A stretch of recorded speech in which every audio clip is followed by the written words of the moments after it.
Magandang araw mga Malabueños. Ako, si Maestra Simon, ang magbibigay ng gabay sa inyong mga kapalaran ngayong linggo dito sa Funny Horoscope para sa'yo.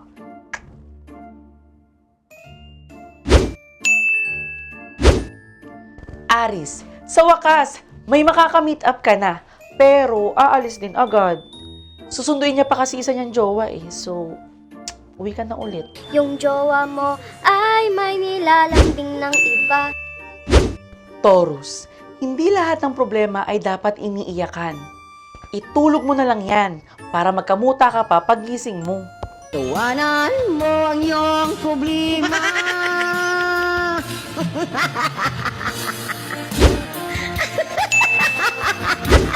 Gemini, tigil-tigilan mo na yung pagpapaka-sweet girl mo dahil ang asim-asim mo.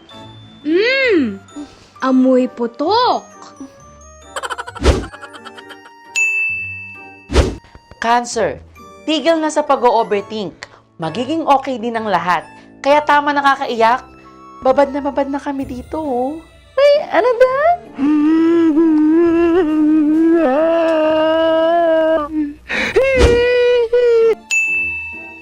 Leo, ang dami mong gustong matupad.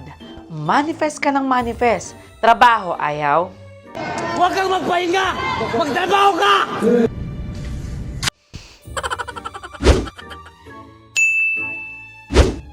Virgo, maligo ka kahit maulan. Huwag mong karirin ang pagiging earth sign mo. Amoy lupa ka na. Ano problema? Kakain sana ako ng perlas ng silangan mo. Kaya lang, Ano? amoy lupang hinirang eh. Libra, meron akong good news para sa'yo. Muling titibok ang puso mo. Pero sa maling tao na naman ito. Aray ko.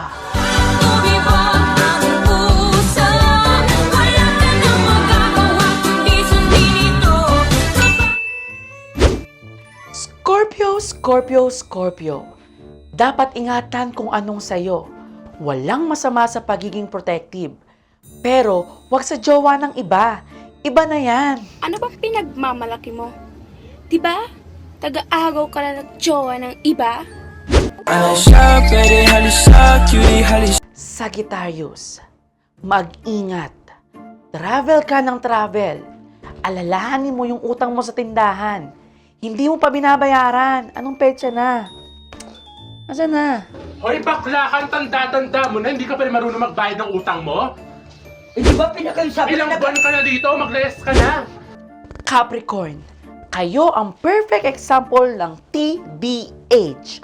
Talented? Check! Down to earth? Check! Hindi pinili? Check na check.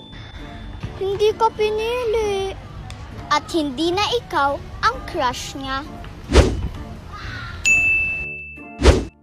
Aquarius, ngayong linggo, maraming tatawag sa'yo ng ganda dahil aalokin ka ng kanilang paninda.